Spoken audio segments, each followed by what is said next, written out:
Hello दोस्तों, आप सभी का ही सोलो लेवलिंग के इस एपिसोड में स्वागत है। और इस एपिसोड को शुरू करने से पहले ही भाई लोग जल्दी से वीडियो को एक लाइक कर दीजिए। और इस वीडियो का जो लाइक एम है वो 200 का है, तो जल्दी से कंप्लीट करवा दीजिए। तो चलिए इसे शुरू करते हैं। इस एपिसोड की शुरुआत में जिन्हों जो होता है ये कहता है कि बढ़ के भैया, वो जो कल गेट ओपन हुआ था तो वो लोग कह रहे हैं कि हमें परमिशन देना काफी ज्यादा मुश्किल होगा, क्योंकि एसोसिएशन के जो मेजरमेंट्स है वो काफी ज्यादा हाई हो चुके हैं। तो ये बंदा जो होता है पूछता है कि क्या ये एक एस रैंक गेट है। तो ये बंदा जो होता है ये कहता है कि नहीं, लेकिन ऐसा कहा जा रहा है कि ये हायर मेजरमेंट है एक ए रैंक के गेट्स के लिए। तो बड़का भैया जो होता है ये कहता है कि ये तो वाकई में एक सिरदर्द है और हम सभी ही वहाँ पे मर सकते हैं अगर हम केयरफुल नहीं रहते हैं। तो छोटा वाला जो होता है ये कहता है कि हम हार मान लेते अगर ये एक एस रैंक का होता तो, लेकिन क्योंकि ये एक ए रैंक का है इसकी वजह से सिचुएशन और भी ज्यादा कॉम्प्लिकेटेड हो गई है और चारों तरफ ही अफवाहें फैल जाएगी कि हम जो टॉप 5 गिल्ड्स में से एक हैं वो यहाँ तक कि एक ए रैंक के गेट को भी क्लियर नहीं कर सकता है।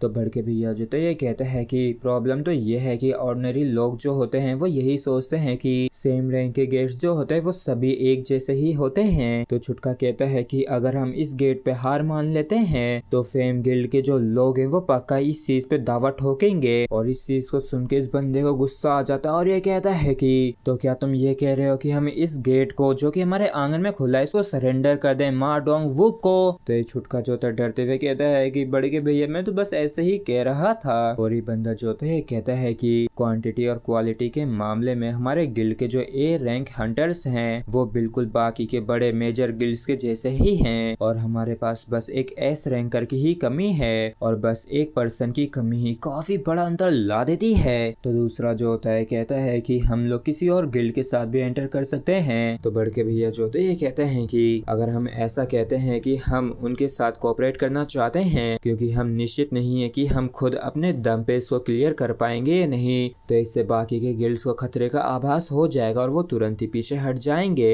तो दूसरा पर्सन कहता है कि अगर पूरी ही एक गिल्ड को लाना काफी मुश्किल है तो फिर एक पर्सन का कैसा रहेगा। और ये जो लड़की ये जिंग ये रिम है जो कि एक ए रैंक हीलर है। और बड़के भैया जो ये कहते हैं कि आखिर एक बंदा कैसे हमारी मदद कर सकता है जबकि हम ए रैंक गेट्स में भी सबसे डिफिकल्ट वाले में जा रहे हैं। लेकिन तभी ये चौंक जाता है। तो ये लड़की कहती है कि तुम जानते हो ना कि मैं किसके बारे में कह रही हूँ। तो बड़के भैया कहता है कि हाँ, तुम्हारा मतलब सुंग जिन वू से है ना। और वैसे अगर हम दूसरी किसी गिल्ड को एलाय बनाते हैं इससे बस हमारे ही सम्मान को ठेस पहुंचेगी, लेकिन अगर हम इसके साथ काम करते हैं तो शायद हमें इससे कुछ रिकॉग्निशन मिल जाए और इसके अलावा हमारे जो चांसेस होंगे सेफली इस डिफिकल्ट रेड को कंप्लीट करके लौट के आने की वो बढ़ जाएंगे। वैसे आजकल हंटर सुंग जिन वो क्या कर रहे हैं। तो ये छुटका बताता है कि मैंने सुना था कि रोड के बीचों बीच हाल ही में जो गेट ओपन हुआ था उसको उन्होंने ही क्लियर किया था, उसके बाद से हमें कोई भी न्यूज नहीं मिली है। तो बड़के भैया क्या मैं उसकी कॉन्टेक्ट इन्फॉर्मेशन लेके आऊँ क्या। तो ये बंदा कहता है कि नहीं, अपने फोन को साइड में ही रख दो। और क्या तुम्हें सच में ये लगता है कि ये ठीक रहेगा अगर हम इस जैसे इम्पोर्टेंट मैटर को एक सिंगल फोन कॉल से प्रॉपरली हैंडल कर पाएंगे। बेहतर यही होगा कि हम चल के उसे विजिट करें। और फिर हमें सुंग जिनवू को दिखाया जाता है जो कहता है कि तो बताओ आज इन गिल्ड नाम कैसा रहेगा। तो इसे सुन के जिनवू जो होता है खुश होने की एक्टिंग करता है और कहता है कि बड़के भैया ये सच में काफी बढ़िया है और चलिए इसको ही हमारे गिल्ड के नाम पे इस्तेमाल करते हैं। और ये सोचता है कि कम से कम ये सोलो प्ले से तो बेहतर ही है। और फिर जिनवू जो होता है कहता है कि चलो ठीक है, गिल्ड का जो नाम है डिसाइड हो चुका है, अब सिर्फ एक और चीज रह गई है और वो एक और फाउंडिंग मेंबर को रिक्रूट करने की है। तो जिनवू पूछता है कि लेकिन आखिर कल हंटर चा के साथ क्या हुआ। तो जिनवू बताता है कि मुझे नहीं लगता है कि हंटर चा जो है वो काम करेंगी और असल में वो पर्सन नहीं है जिसकी मुझे तलाश है। तो इस चीज को सुन के जिनवू चौंक जाता है क्योंकि हंटर चा जो है वो ना सिर्फ एक एस रैंक की हंटर है बल्कि काफी जवान सी सुंदर सी लेडी है जिन्होंने काफी कुछ हासिल कर रखा है। तो क्या कोई और भी हंटर चा से ज्यादा बेहतर हो सकता है क्या। लेकिन ये बात सारी ये नहीं कहता है और पूछता है कि ह्यूंग नेम आखिर आप किस तरीके के पर्सन की तलाश कर रहे हैं। तो जिन वो बताता है कि ऐसा कोई जिसके पास एक हंटर लाइसेंस हो और भले ही उसे गिल्ड की एक्टिविटी में कोई भी इंटरेस्ट ना हो लेकिन ट्रस्टवर्दी हो। तो जिन्हों अपने दिमाग पे जोर डालते हुए कहता है कि कुछ लोग तो हैं जो दिमाग में आ रहे हैं। और तभी कोई दरवाजा खटखटाता है। तो जिन्हों पूछता है कि आखिर कौन है, कहीं हंटर चा तो दोबारा से नहीं आ गई हैं। लेकिन तभी ये जो बंदा होता है ये कहता है कि हेलो, मैं नाइट्स गिल्ड का guild master hunter Park Jeong Soo हूँ। और इन्हें यहाँ पे देख के जिनवू और जिनहो ये दोनों ही मुंह बनाने लगते हैं, जिसके बाद ये दोनों ही टेबल पे आमने सामने आके बैठ जाते हैं और एक रिकॉर्डिंग दिखाते हैं जिसमें काफी बड़ा गेट ओपन होता हुआ दिखता है। और ये बताते हैं कि इन गेटों का जो फिजिकल साइज होता है ये हरदम अपने रैंक से मैच नहीं करता है। और ऐसा कहा जा रहा है कि इस गेट में से काफी खतरनाक तरीके से काफी बड़ी मात्रा में माना जो है फ्लो होके बाहर आ रही है। तो जिनको पूछता है कि तो क्या ये एक एस रैंक का है, तो ये बंदा बताता है कि ये जो एक ए रैंक के मेजरिंग लिमिट में आ रहा है और बुसान में ओपन हुआ हुआ ये अभी तक का सबसे बड़ा गेट है। और बुसान को सुन के जिनको सोचता है कि क्या मुझे वहाँ पे जाके जूही से मिलना चाहिए और उसके साथ थोड़ी सुशी खानी चाहिए, जबकि ये बंदा कहता है कि वैसे तो तुमने आर्टिकल में पढ़ ही लिया होगा, लेकिन एसोसिएशन जो है वो हमें एंटर करने से रोकने की कोशिश कर रही है क्योंकि उनकी नजरिए से उनके लिए काफी मुश्किल है कि वो हमारी गिल्ड के ऊपर विश्वास करें क्योंकि हमारे पास एक भी एस रैंक हंटर नहीं है। तो अगर आप हमारी अटैक फोर्स को ज्वाइन करने के लिए राजी हैं तो इस रेड को हम लोग संभाल लेंगे। जबकि लड़की ये जो होती है अपने आप में सोच रही होती है कि क्या ये मुझे अपना ऑटोग्राफ देगा अगर मैं बोलती हूँ तो। जबकि बड़के भैया जो होते हैं कहते हैं कि इसके लिए हम अच्छी तरीके से भी कंपनसेट करने के लिए तैयार हैं क्योंकि नॉर्मली एस रैंक हंटर जो होते हैं उन्हें रेड की प्रॉफिट से तकरीबन 10% मिलता है, लेकिन हम तुम्हें 20% देंगे जो कुछ भी डंजन से मिलेगा। तो जिनवू जो होता है ये कहता है कि 50-50 ठीक रहेगा और इस चीज को सुन के ये बंदा चौंक जाता है। जबकि जिनवू होता है ये कहता है कि मैं तुम्हारे साथ कोऑपरेट तब करूंगा अगर तुम मुझे एक गिल्ड की तरह ट्रीट करते हो, ना कि एक इंडिविजुअल की तरह, क्योंकि हमने अभी अभी ही आज इन गिल्ड को एस्टेब्लिश किया है। तो ये बंदा जो होता है ये कहता है कि तो फिर 40-60 कैसा रहेगा। तो इस पर जिनवू जो होता है ये कहता है कि देखो मैं यहाँ पे नाइट गिल्ड के साथ नेगोशिएट करने की कोशिश नहीं कर रहा हूँ। और ये बंदा जो होता है ये सोचता है कि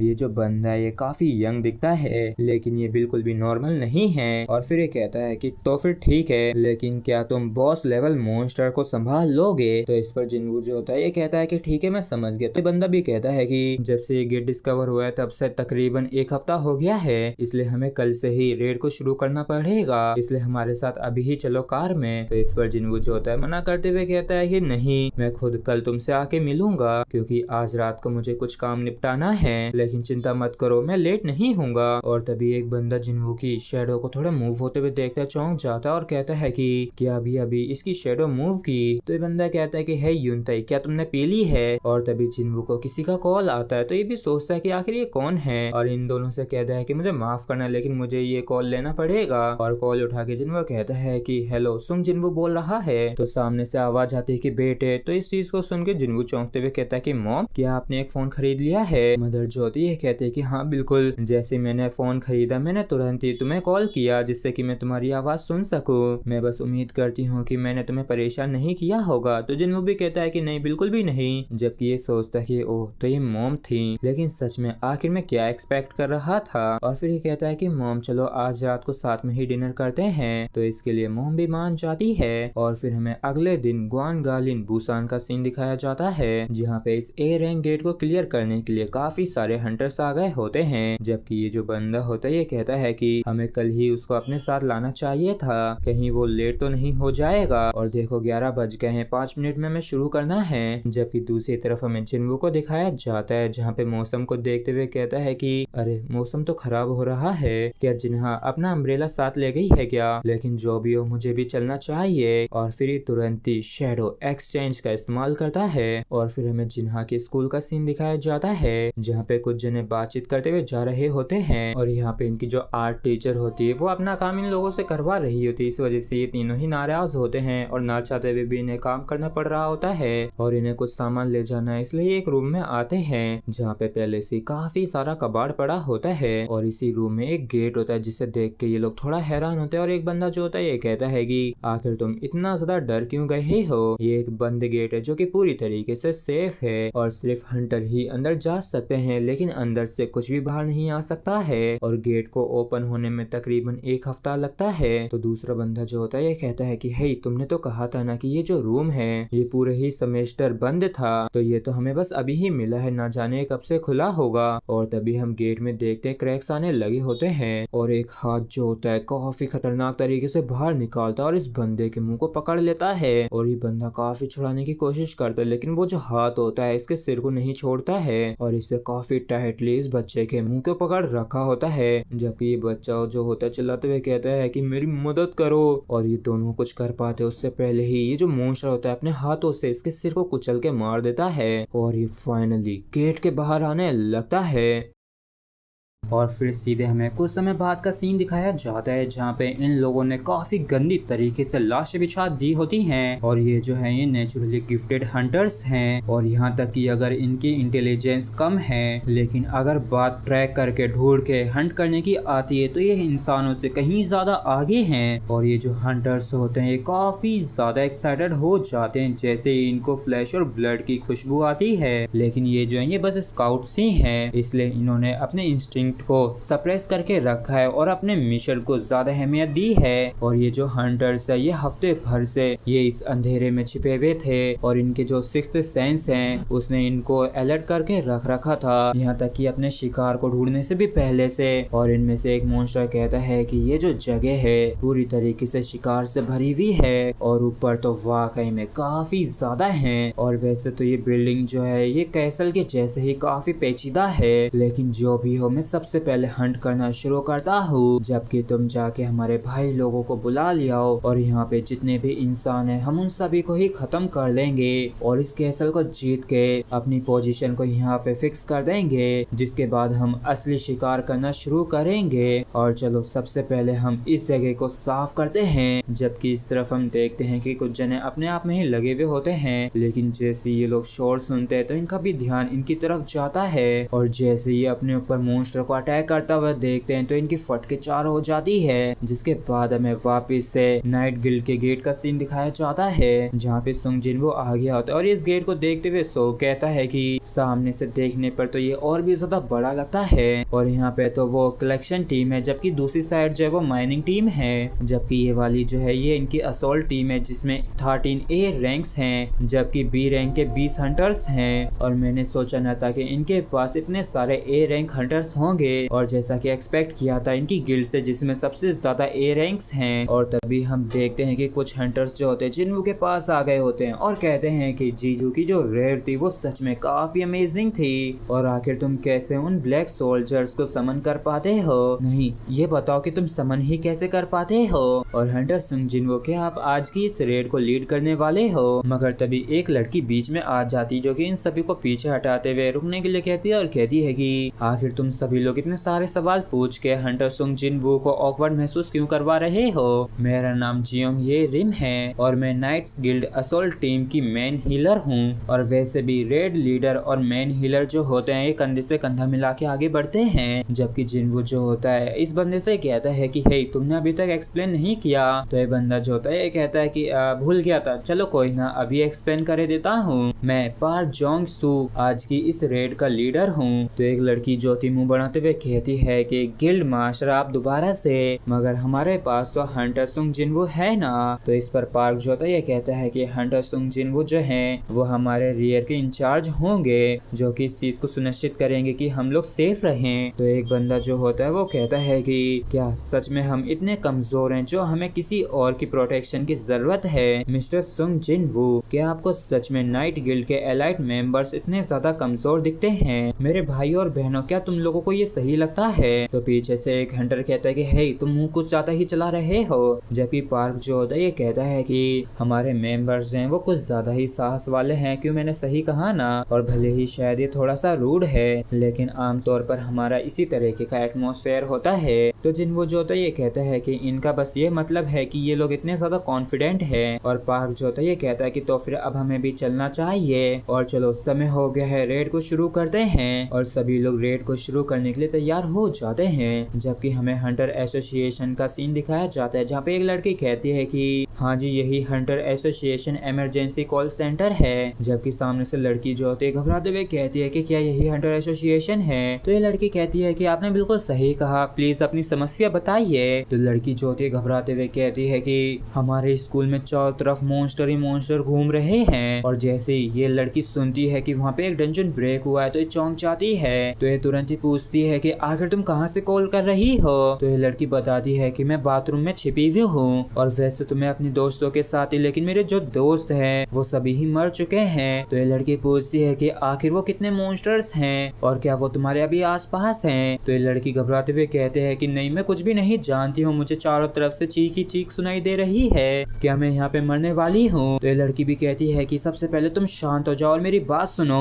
हंटर्स जो हैं अभी के अभी ही वहाँ पे आ रहे हैं और हमारे हंटर्स जो हैं वो तुम स्टूडेंट को ऐसे ही नहीं मरने देंगे। सो तुम्हें सबसे पहले शांत होने की जरूरत है, क्या तुम समझ गई हो। तो ये लड़की पूछती है कि क्या मैं सच में जिंदा बच जाऊंगी। तो ये लड़की पूछती है कि वो जो मॉन्स्टर हैं आखिर वो किस तरीके के क्रिएचर्स हैं। तो ये लड़की कहती है कि हाँ मैं जानती हूँ, मैंने उन्हें टीवी पे भी देखा है और वैसे उनको क्या कहा जाता है मुझे याद नहीं आ रहा है, प्लीज तुम डिस्क्राइब करो कि आखिर वो किस तरीके के मॉन्स्टर्स हैं और आखिर वो किस तरीके के दिखते हैं। तो ये लड़की बताती है कि उनकी बॉडी जो है वो इंसानों के जैसी है, जबकि उनका जो चेहरा है काफी अगली भद्दा सा है और उनकी जो स्किन है वो हरे रंग की है। तो इस चीज को सुनते एसोसिएशन वाली जो लड़की होती है काफी ज्यादा खौफ में आ जाती है और कहती है कि नहीं, ऐसा नहीं हो सकता है। और ये तुरंत ही कहती है कि वो ऑर्क्स हैं। तो ये लड़की भी कहती है कि हाँ हाँ वो ऑर्क्स ही हैं। जबकि हम देखते हैं कि एक ऑर्क जो होता है इसी की तरफ बढ़ रहा होता है। जबकि ये लड़की चिल्लाते हुए कहती है कि जल्दी से जल्दी वहां से निकलो, क्योंकि ऑर्क्स जो हैं वो काफी अच्छी तरीके से स्मेल कर सकते हैं। मगर इस लड़की के लिए काफी ज्यादा देर हो चुकी थी और ये बस चिल्लाती रह जाती है कि मुझे बचाओ, मैं मरना नहीं चाहती हूँ। और ये बस बचाओ बचाओ चिल्लाती ही रह जाती है और वो ऑर्क जो होता है इसे भी मार देता है। और इसकी इतनी दर्दनाक चीखों को सुन के लड़की जो होती है भी खौफ में आ जाती है। जबकि स्कूल में स्टूडेंट्स के बीच में भी खौफ का काफी गंदा वाला मंजर सब बन रखा होता है, क्योंकि जहाँ पे भी ये जा रहे होते हैं वहाँ पे ऑर्क्स आके खून खराबा काफी गंदी तरीके से कर रहे होते हैं। और भले ही काफी सारे स्टूडेंट्स अपनी जान बचा के स्कूल से भागने लगे थे,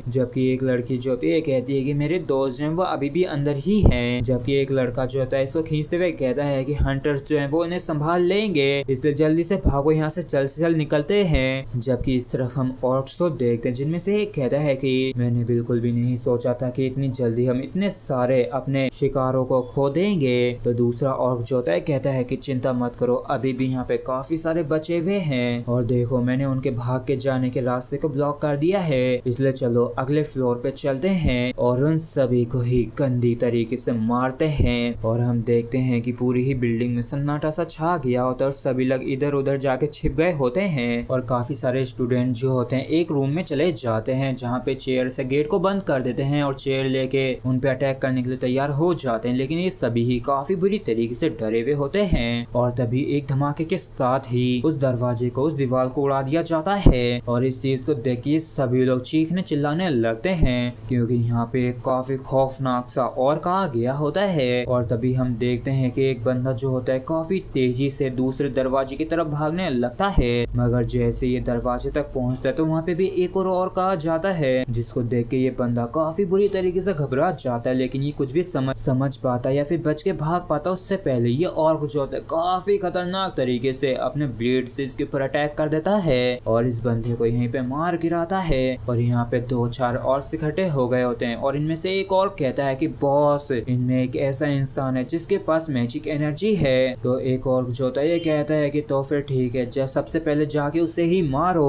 और हमें मालूम चलता है कि असल में ये लोग जिन्हा की बात कर रहे होते हैं, क्योंकि वो जो मैजिक एनर्जी है वो जिन्हा में से आ रही थी, जबकि जिन्हा जो होती काफी बुरी तरीके से डरी हुई होती है और मन ही मन अपने भाई को याद कर रही होती है। जिसके बाद जिन्हा जो होती है अपनी फ्रेंड से कहती है कि हे ऐसा मत करो। तो इस पर इसकी फ्रेंड कहती है कि यहाँ तक कि वैसे तो मैं अभी बस एक ई रैंक की ही हंटर हूँ, लेकिन फिर भी मैं एक अवेकन बीइंग भी हूँ। तो जिन्हा इसे रोकते हुए कहते हैं कि नहीं, तुम नहीं जाओगी। जबकि इस तरफ ये जो ऑर्क होता है ये कहता है कि क्या ये वही ह्यूमन है जिसके बारे में तुम बात कर रहे हो। तो इस पर दूसरा कहता है कि नहीं, मैंने इससे भी ज्यादा पावरफुल फोर्स को महसूस किया है और वो उसके बाजू में जो लड़की है उसमें से आ रही है। और ये जो स्मेल है उस लड़की से आ रही है, उसे हर हाल में मरना ही होगा।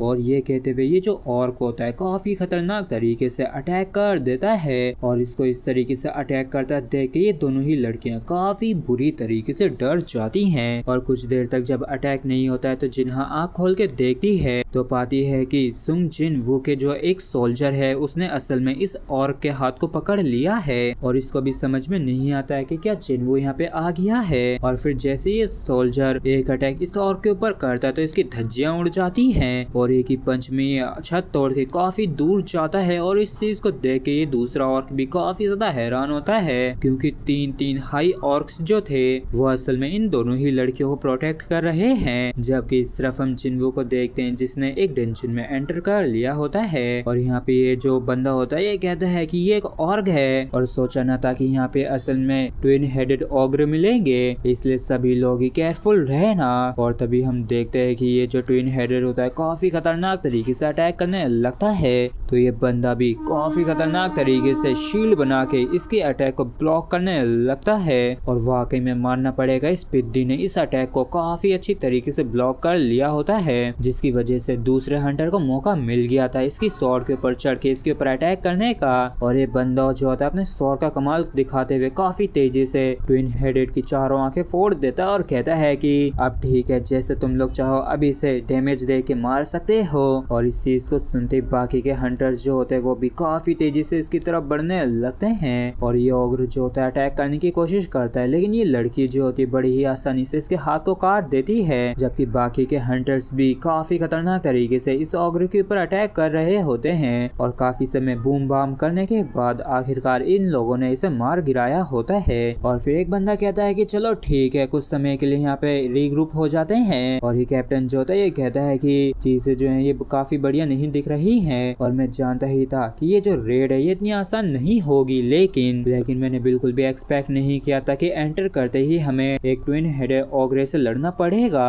और ये जो ट्विन हेडेड ऑग्रेस होते हैं इनको एक और नाम से जाना जाता है, तो क्या तुम जानते हो कि आखिर वो क्या है? तो जिनको कहते हैं कि ग्रेव कीपर्स कहते हैं। तो ये बंदा जो होता है ये कहता है कि हाँ तुमने बिल्कुल सही कहा, वैसे तो ये डंजन के बॉस के रूप में भी मिलते हैं और जितना मेरा एक्सपीरियंस है उसके हिसाब से अगर तुम्हारा सामना इनसे होता है डंजन के एंट्रेंस पे तो इसका मतलब ये होगा कि तुम्हारा सामना अनडेड की एक आर्मी से भी हो सकता है। तो एक बंदा चिल्लाते हुए कहता है कि बॉस आपकी जुबान तो सच में काली है क्योंकि यहाँ पे ये लोग सच में आ चुके हैं, तो आखिर अब हमें क्या करना चाहिए? क्या हमें अटैक करना चाहिए? और हम देखते हैं कि इन अनडेड आर्मी को देख के ये लोग काफी घबराए हुए होते हैं, जबकि ये जो अनडेड आर्मी जो होती है अपनी ही जगह पे रुक गई होती है। और इस चीज को देख के ये लड़की कहती है कि कुछ तो अजीब है यहाँ पे। तो दूसरा बंदा कहता है कि आखिर ये अचानक से वापिस से पीछे लौट के क्यों जाने लगे और आमतौर पर इन्हें जो भी सामने दिखता है उसके ऊपर ये अटैक कर देते हैं ना। और देख के ऐसा लग रहा है कि इनको असल में कोई खदेड़ के भगा रहा है, क्यों तुम्हें नहीं लगता है क्या? और इस चीज को सुन के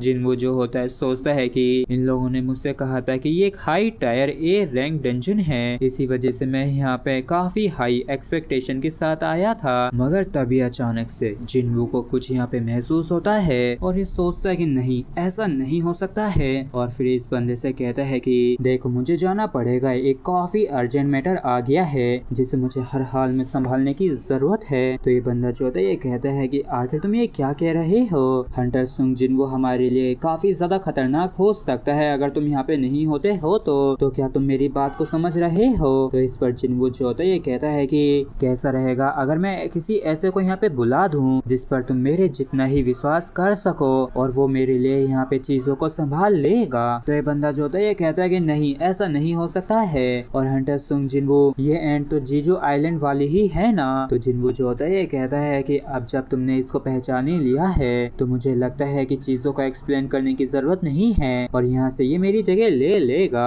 और फिर ये बीरू को ऑर्डर देता है कि इंसानों को प्रोटेक्ट करना। तो बीरू इस पे पूछता है कि आखिर बाकी के बींग्स का क्या करना है। तो इस पर जिनवू जो होता है ये कहता है कि जो मर्जी आए वो करना। और जैसे बीरू को कमांड मिलती है तो ये काफी खतरनाक तरीके से चीख के दहाड़ने लगता है। और इस चीज को देख के कुछ जने हैरान होते हैं और कहते हैं कि असल में ये चाहता है कि हम इस चीज के साथ रेड करें। जबकि लड़की जो होती है कहती है कि बेवकूफ वहीं के, मैं विश्वास नहीं कर सकती हूँ कि तुमने शुरुआत में उसके सामने मुंह चलाया था। जबकि इस तरफ जिनवू जो जो होता है बाकी के कुछ एंड्स को भी बाहर निकालते हुए कहता है कि यहाँ पे ये जो सोल्जर्स हैं ये तुम्हारी मदद करेंगे और जहाँ तक है ये 20 जो हैं आराम से काफी होंगे तुम्हारे लिए। जबकि इस तरफ ये जो बंदा होता है ये कहता है कि जरा रुको तो ये लड़की कहती है कि क्या तुम बस ऐसे ही जा रहे हो, वो भी अपने मॉन्स्टर्स को इस तरीके से खुला छोड़ने के बाद। तो इस चीज को सुन के जिन्वू जो होता है सीरियस होकर गुस्से में कहता है कि अगर तुम लोग चाहो तो मैं जाने से पहले इन्हें यहाँ से भेज सकता हूँ, लेकिन मुझे तो नहीं लगता है कि ये चीज तुम लोगों के फेवर में काम करेगी। और जिन्वू की इस बात को सुन के ये सभी लोग खामोश हो जाते हैं और ये सभी घबरा जाते हैं। और जिन्वू जो होता है शैडो एक्सचेंज को इस्तेमाल करने की कोशिश करता है, लेकिन क्योंकि इसने अभी थोड़ी देर पहले ही इसे इस्तेमाल किया था इसी वजह से इसे 1 आवर 42 मिनट्स लगेंगे कूल डाउन होने में। और इसी वजह से इसको गुस्सा आता है क्योंकि ये इतने समय तक इंतजार नहीं कर सकता है। और फिर ये काफी तेजी से आगे बढ़ने लगता है और सोचता है कि सब कुछ ऐसे ही समय पे क्यों होना था। तो ये जो बंदा होता है ये कहता है कि ये तो सच में चला गया। तो ये बंदा कहता है कि बॉस अब आखिर हमें क्या करना चाहिए। तो बॉस जो होता है वो कहता है कि जरा रुको मुझे सोचने दो। जबकि इस तरफ हम जिन्वू को देखते हैं जो कि एग्जिट की तरफ काफी तेजी से बढ़ रहा होता है और सोचता है कि मुझे लगातार उन सोल्जर से सिग्नल मिलने जा रहा है जिन्हें मैंने जिन्हा के साथ छोड़ा था। और इस चीज को लेके मुझे वाकई में काफी बुरी फीलिंग आ रही है। और तभी हम रास्ते में देखते हैं कि काफी सारी अनडेड आर्मी होती है और उन्हें सामने देख के जिन्वू जो होता है काफी ज्यादा गुस्से में तुरंत ही अपने डैगर्स को बाहर निकालता है और कहता है कि मेरे रास्ते से दफा हो जाओ। और जिन्वू जो होता है इनके ऊपर अटैक करता है उससे पहले ही अनडेड आर्मी जो होती है झुक जाती है। और झुकने वाला वो बैंड नहीं बल्कि पूरी ईमानदारी से इज्जत से झुक जाती है। और इन सभी को ही अपने सामने इस तरीके से झुका देख के जिन्वू भी हैरान होता है और इसे भी समझ में नहीं आता है कि आखिर यहाँ पे क्या चल रहा है और क्या ये लोग इसी वजह से मेरे सामने झुके हुए हैं क्योंकि मैं एक हाई क्लास नेक्रोमेंसर हूँ जिसके पास ऐसी एबिलिटी है जो कि अनडेड को कमांड दे सकती है। और जिन्वू जो होता है इनको कोई नुकसान नहीं पहुंचाता है बल्कि काइसल को बाहर बुलाता है। और जैसे जिन्वू गेट के पास पहुंचता है तो काइसल भी इसके नीचे आने लगता है। और फिर हमें बाहर का सीन दिखाया जाता है जहाँ पे हम देखते हैं कि गेट में हलचल होने लगी थी जिसके अंदर से काइसल निकलता है। और इस चीज को देख के सभी लोग हैरान होते हैं और कहते हैं कि हे ऊपर तो देखो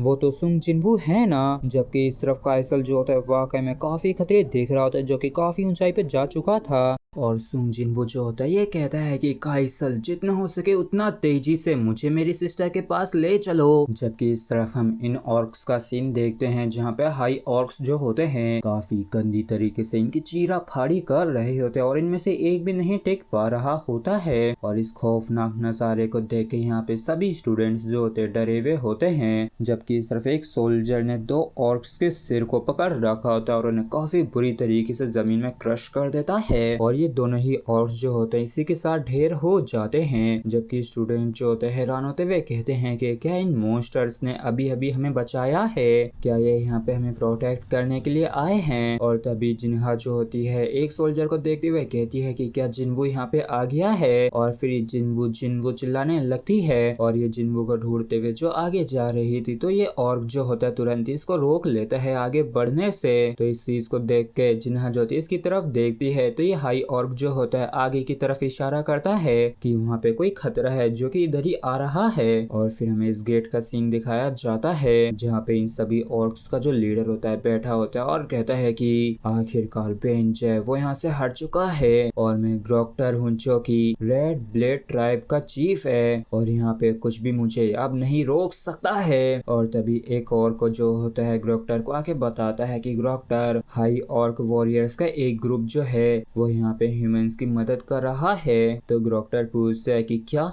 हाई ऑर्क वॉरियर्स, आखिर वो यहाँ पे कितने हैं। तो ये छुटका जो होता है 3 बताता है और ये ग्रोक्टर जो होता है थोड़ा गुस्से में कहता है कि ये सच में कितनी बेकार बात है कि हमारे ट्राइब के ग्रेट ऑर्क वॉरियर जो है वो यहाँ तक कि 3 हाई ऑर्क्स को भी संभाल नहीं सकते हैं। ये चीज तो सच में काफी बुरी है। चलो मुझे रास्ता दिखाओ कि आखिर वो कहाँ पे हैं क्योंकि समय आ गया है उनको खत्म किया जाए। और फिर हमें डेंजन का सीन दिखाया जाता है जहाँ पे एंट्स जो होती है काफी खतरनाक तरीके से आगे बढ़ रही होती हैं और क्योंकि ये बार बार दहाड़ रही होती, चिल्ला रही होती है, इस वजह से सभी हंटर्स जो होते हैं खौफ में होते हैं और इनमें से तो कुछ ऐसा भी चाह रहे हो कि ये लोग यहाँ से बाहर निकल जाएं क्योंकि इन एंड्स का क्या पता कि ये कब इनके ही खिलाफ हो जाएं। जबकि सब ये जो स्क्वाड लीडर होता है ये सोचता है कि हम हमारी इस रेड को यहाँ पे रोक नहीं सकते हैं क्योंकि अगर हम ऐसा करते हैं तो बाहर वो जो रिपोर्टर्स है वो हमें तो कच्चा ही चबा जाएंगे और उनसे निपटना आसान नहीं होगा।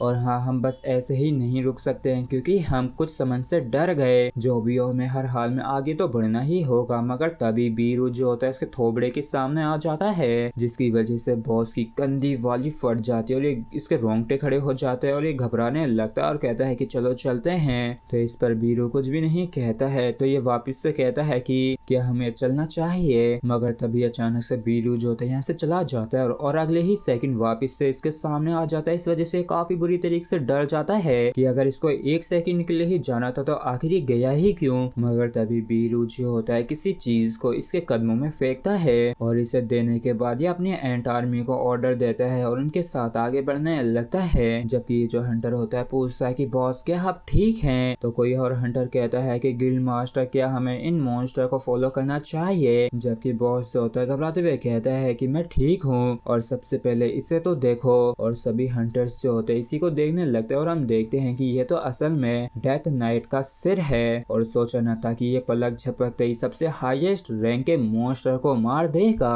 और सोचा नहीं था कि ये इतना ज्यादा स्ट्रॉन्ग होगा। और तुम लोग अच्छे से जानते हो ना कि हाई रैंक मॉन्स्टर के जो मैजिक कोर्स होते हैं वो कितने ज्यादा वैल्यूबल होते हैं। तो क्या तुम लोग अब भी क्विट करना चाहते हो। और ये अपनी बात खत्म कर ही पाया था कि हम देखते हैं कि सभी हंटर्स जो होते हैं उन सभी एंड्स का फॉलो करते हुए आगे बढ़ने लगे होते हैं और ये हंटर जो होता है ये कहता है कि गिल्ड मास्टर आखिर आप वहाँ पे बैठे बैठे क्या कर रहे हैं, जल्दी से आ जाइए नहीं तो आप पीछे ही रह जाएंगे। तो कोई और हंटर कहता है कि बॉस आखिर आप ऐसे ही कब तक और बैठे रहने वाले हैं। जबकि बॉस जो होता है ये कहता है कि हाई रैंकिंग कोर्स का सुन के इनका जो डर है छुमंतर हो गया है। जबकि इस तरफ हम देखते हैं कि हाई ऑर्क्स को लड़ने में काफी दिक्कत हो रही होती है क्योंकि यहाँ पे फाइनली ग्रोक्टर आ गया होता है इनसे लड़ने के लिए और इसे यहाँ पे देख के जो बाकी के हरे हरे ऑर्क्स जो होते हैं इसको चीयर अप करने लगते हैं। और ग्रोक्टर जो होता है ये कहते हैं कि एक ऑर्क के जो टैटूज होते हैं वो इसकी विक्ट्री का सिंबल होता है और ये इस चीज को भी प्रूफ करता है कि मैंने अभी तक कितने सारे एनिमीज को मारा है और तुम्हें देख के लगता है कि तुमने भी थोड़े बहुत को तो मारा है, लेकिन क्या तुम में बस इतना ही जोर है। और हम देखते हैं कि ये सोल्जर जो होता है ये वापस से रीजनरेट हो रहा होता है जबकि ग्रोक्टर जो होता है वापस से अटैक करने के लिए आगे बढ़ने लगा होता है और कहता है कि हाई ऑर्क वॉरियर्स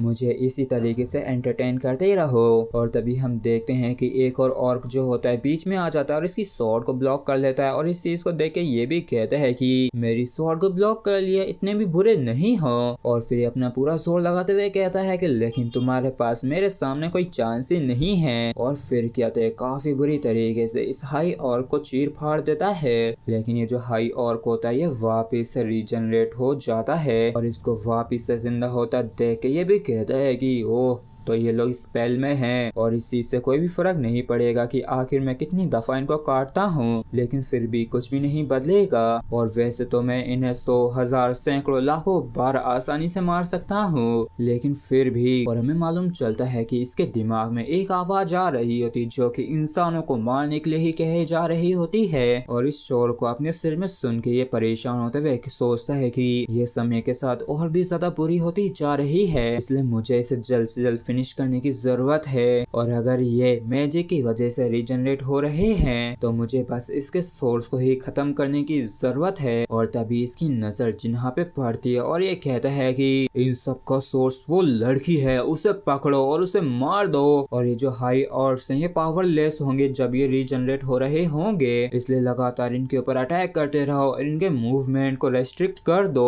और इस चीज को सुनते जितने ही ये ऑर्क होते हैं ये सभी ही हाई ऑर्क्स के ऊपर टूट पड़ते हैं और उनको चीर फाड़ने लगते हैं। और भले ही हाई और जो इनसे ज्यादा ताकतवर हैं, लेकिन इतने सारे जो इनके ऊपर अटैक कर रहे थे, इसलिए ये भी कुछ भी नहीं कर पा रहे होते हैं, मगर अपनी तरफ से काफी कोशिश कर रहे होते हैं ना रोकने की। जबकि सब ये जो लड़की होती है जिन्हा को खींचते हुए कहती है कि जिन्हा चलो ये काफी खतरनाक हो सकता है, मगर तभी हम देखते हैं कि एक ऑर्क जो होता है सीधे आके जिन्हा के मुंह को पकड़ लेता है, जो कि और कोई नहीं ग्रोक्टर होता है। और ये कहता है कि जैसा कि मुझे लगा ही था ये तुम ही हो, क्योंकि मैं तुम में से आती हुई वो इमेंस मैजिक पावर को सेंस कर सकता हूँ, और इस दुनिया में कोई भी ऐसा नहीं है जो कि अब तुम्हें मेरे हाथों से मरने से बचा सके। और जब ये जिन्हा के मुंह को क्रश करने ही वाला होता है कि तभी हम आसमान में काइसल को इधर ही आते हुए देखते हैं। और जैसे ये इस चीज को नोटिस करता है कि कोई काफी खतरनाक चीज इसकी तरफ आ रही है, तो ये कांप उठता है और तुरंत ही जिन्हा को छोड़ देता है। और हम देखते हैं कि काइसल जो होता है काफी तेजी से इधर ही आ रहा होता है, जबकि ये लड़की जो होती है पूछती है कि जिन्हा क्या तुम ठीक हो।